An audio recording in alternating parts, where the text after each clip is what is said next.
This is Matthew Cratter from Trader University, and today I want to talk about how Bitcoin is in the process of replacing gold. Now, this is a really crazy thing to say, but fortunately, I wasn't the one who said it. Someone much smarter and richer than I said it, the chief investment officer from BlackRock, says that Bitcoin could definitely replace gold. I'm going to play this for you right now so you can hear it. Today. But do I think it's a durable mechanism that do I think will take the place of gold to a large extent? Yeah, I do, because it's so much more functional than passing a bar of gold around. So this is Rick Reeder.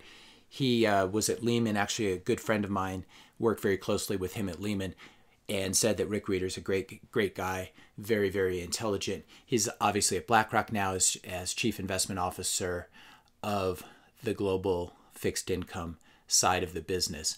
So this is, you have to understand who this is. This isn't just anybody. This isn't any crazy libertarian Bitcoiner off the street. This is a guy who serves on the Google Investment Advisory Board and the UBS board. This is a guy who's very, very connected, and he has no reason to go out and make a fool of himself if he doesn't believe that something is true.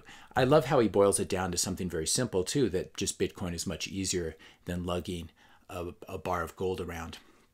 Whenever I talk about this, I always get the inevitable objection, but gold's been around for thousands of years. And my answer is technology replaces things. It's anyone who's lived over the past 20, 25 years should really not underestimate this. How can the car replace the horse? People have been riding horses for thousands of years. People have been using gold for thousands of years. It's a very similar argument. And I got to hear it in my own lifetime when so many people arguing with me about newspapers and bookstores and how Amazon was in a bubble, etc., etc. So we've all seen this play out. And the basic pattern is that when you have something that's superior technology, it takes market share. It's much nicer to book your trip online than dealing with travel agents on the phone, having to call airlines like in the old days. And in the same way, Amazon has streamlined so much of e-commerce, and Bitcoin is in the process of streamlining store of value. People say Bitcoin doesn't have a use case, but its really big use case is storing the products of your labor, storing your wealth. And this is one of the biggest categories or use cases in the world. The other nice thing about Bitcoin is that it's very easy to send to anywhere in the world, and the transaction fees are still very low to do this. So Bitcoin will replace gold, as Rick Reeder said, because it's much better than lugging a bar of gold around. Bitcoin is easier to store, it's easier to hide, it's easier to assay or to verify that it's real Bitcoin. With gold, you have to melt it down and perform various chemical tests. As I said, it's very easy to move Bitcoin across borders, to send it anywhere in the world, and not to have your money censored by people who don't want you spending it or sending it to certain places. Unlike gold, Bitcoin is provably scarce too. Gold, we don't really know how much is in the ocean. We do know that there's quite a bit in the solar system as well. So there's this huge overhang, future overhang supply of gold. And a lot of gold bugs like to laugh about this, but I think they're underestimating how quickly we're going to be able to get into space and start mining for gold in different parts of the solar system. I'm not saying it's going to happen next year, but technology is an ever accelerating thing, and it continues to go exponential. And so this is one reason that gold served its purpose for many thousands of years, but its days are over. And really smart people in finance like Rick Reeder see this. There's this demographic shift, this generational shift as well. Millennials and Gen Z don't care about gold at all. They have no interest in it, maybe not even as jewelry, but they intuitively understand digital possessions, owning things inside of video games or alternate online worlds, tokens, crypto, Bitcoin. So there's this generational progress as well. And as Gen X and millennials inherit money from the previous generation, from the baby boomers, they're not going to take that wealth and move it into gold, but they'll probably take some of it and move it into Bitcoin. Interesting article here on the history of bookselling Booksellers have been around, bookshops have been around for a very long time, and now they're basically done. I still love bookshops, but Amazon has obviously put most of them out of business, and this is what Bitcoin is going to do to gold. And we don't know exactly how quickly it's going to happen. It's obviously not going to be an overnight thing. But what's been happening this year is there's just been a very extraordinary, in the year of COVID, in the year of all these changes where all the Silicon Valley is moving to remote work only. We're now seeing a similar thing happening, sort of the moving from the physical world to the digital gold, moving from the physical world, to the digital world in the area of store value.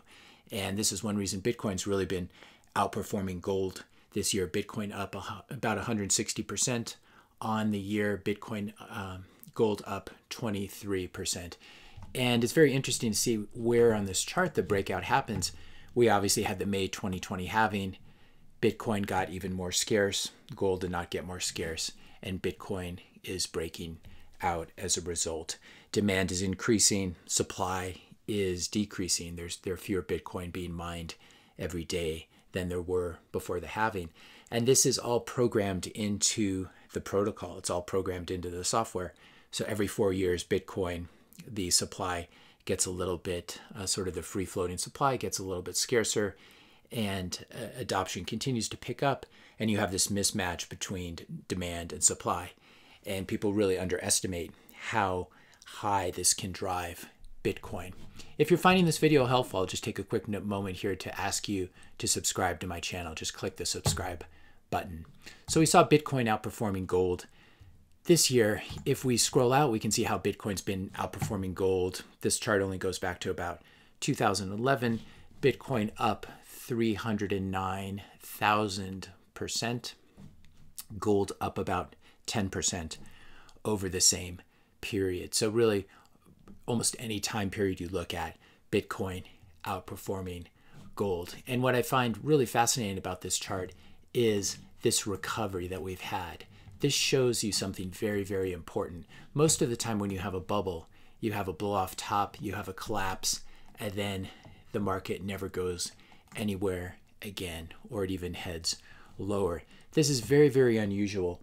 And it shows that people like Peter Schiff don't know what they're talking about, because they're still comparing Bitcoin to tulip mania. We had this big bubble in tulips in the Netherlands 400 years ago, and the price of a single tulip bulb was something like $1 or $2 million in today's currency, and that was a true bubble that actually crashed. We can see charts of it like this, where it went up and crashed. And but Bitcoin does not look like this. Bitcoin has this second leg forming, and we're about to hit new all-time highs. So this is anyone who compares it to tulips just doesn't know what they're talking about. They haven't compared the two charts. Unfortunately for Peter Schiff, he's been bearish on Bitcoin since it was about $10 or $20 per Bitcoin, and he's very stubborn about it. So I'll be cruel and I'll show this meme. Schiff was bearish on Bitcoin when it was $1 and gold was at 1,700. Earlier this year, gold was still at 1,700. Bitcoin was at 10,000, and it looks like someone used an app to age poor Peter and show Bitcoin at 1 million and gold still at 1,700. I'm not quite that bearish on gold. It probably moves up, but it does have headwinds. It's got a lot of problems. If you're a gold bug, it's great that you own gold, but you have to realize that most of the world's gold is in government vaults. It's owned by central banks. It's all locked up and controlled. And this is one major problem with it, that it's become so centralized. Bitcoin, on the other hand, much more decentralized. Now, Bitcoin is just slowly taking over the world. It now has a greater market cap, a larger market cap than MasterCard. This is what happens. This is what we saw happen sort of with the old economy being replaced by the new economy. We had giant, say, car manufacturers like Ford and General Motors being their market caps being exceeded by Tesla. Amazon obviously has done that to multiple types of businesses. Most recently, it seems the grocery stores. And this is what happens with tech, with new tech. People laugh at it at first, and then by the time they figure out what's actually going on, it's too late to recover. MasterCard is always, for the last 10 or so years, has been playing second fiddle to Visa, and now it's being surpassed by Bitcoin. Which, if you think about it, this crazy cypherpunk invention that a couple years ago only people in Silicon Valley cared about, all of a sudden now is valued more than MasterCard. And looks like that celebrities are getting in on the action as well. We just found out that the rapper Logic, or the now retired rapper Logic, has purchased $6 million worth of Bitcoin. So you can only imagine for his fans what this means. This is just free advertising. This is how Bitcoin spreads. Bitcoin is the real virus of 2020, and it's spreading faster than COVID now. I like that he said you only live once. Obviously, 6 million is not a huge amount of money for him, but I imagine it's still a sizable bet. And I think we see this trend of more and more celebrities getting on board. Dan Moorhead, who's a hedge fund guy and has recently just been focused on crypto and Bitcoin, points out in this tweet that PayPal and Cash App are now buying more than 100% of newly mined Bitcoin. So just the demand from these two actors is exceeding all the new Bitcoin that is being produced by the Bitcoin miners. And so what this means is that you have a fundamental mismatch between supply and demand. And so there's not enough new Bitcoin being produced, whereas this is very different from gold. Gold, as the price goes up, the gold miners are really working against you. If you are a holder of gold, they're going to try to mine as much as possible. And we don't know about gold. Gold has been it's been very expensive to mine, very expensive to produce, but we could have some sort of technological breakthrough that makes it much cheaper to mine, in which case we will get a huge dump of gold, a huge supply hitting the market. Whereas the exact opposite is happening with Bitcoin. We have this programmed scarcity. And as a result of this, PayPal and Cash App, it used to be they could just take the new Bitcoin that was being mined by the Bitcoin miners. Now they're going to have to actually go on the exchanges. They're going to have to bid up the prices to get Bitcoin for their customers. And again, this is just two actors, PayPal and Cash App. You can imagine all the other different channels going into Bitcoin. Dylan Seacrest, in a comment from a couple days ago, said, can you make a video on how Bitcoin can continue to drive demand as the market cap and price increase? And I think it's a great question. I will make a longer video later. But for right now, what I can say to answer this question is there's so much more still to come. People look at Bitcoin, it's gone from 10,000 to above 18,000 now, and they think they've missed out on the ride. But what's actually happening, there's still so many milestones to come. Many more celebrities like Logic are going to buy Bitcoin. Many more billionaires are certainly in the process of buying Bitcoin, and when they're done, they'll disclose it to everyone. Then we have a Bitcoin ETF. At some point, this will be approved. Now that the Bitcoin futures markets are becoming more and more liquid, the SEC should have fewer concerns about approving a Bitcoin ETF. Once this is approved, it'll be very similar to the GLD ETF, which was approved in the early 2000s, or late 90s, early 2000s, and was a real boon for gold. It made it very easy for people to buy gold, not real gold, but a paper IOU version. A Bitcoin ETF will not be the way I want to hold my Bitcoin, but it will definitely create a lot of demand.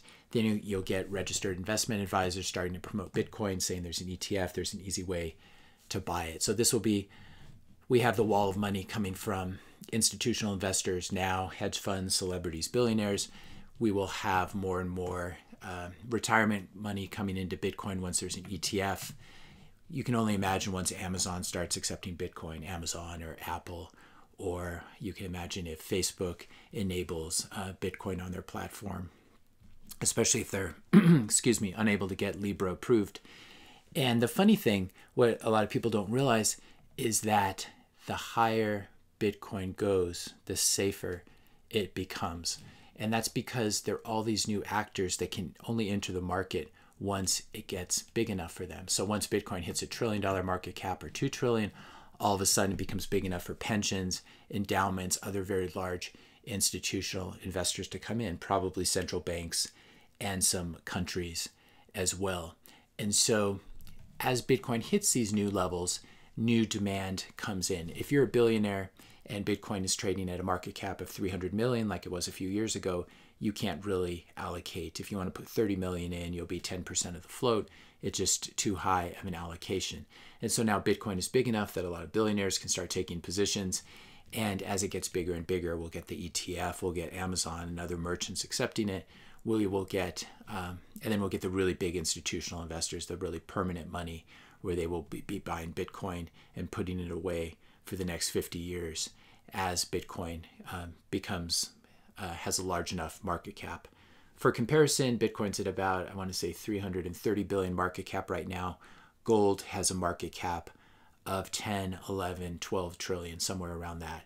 And so it's going to be, I think, extremely easy for Bitcoin to at least get to that market cap, just through all these other demand functions, but also just leeching away demand for gold as a store of value. So this is something very important for people to realize, that the more Bitcoin goes up, paradoxically, the safer it gets. The more hash power, the more liquidity, the larger the market cap, the more of a force it becomes. And paradoxically, the safer it becomes. And so if Bitcoin were to go back down to 1,000 or 2,000, I would be worried.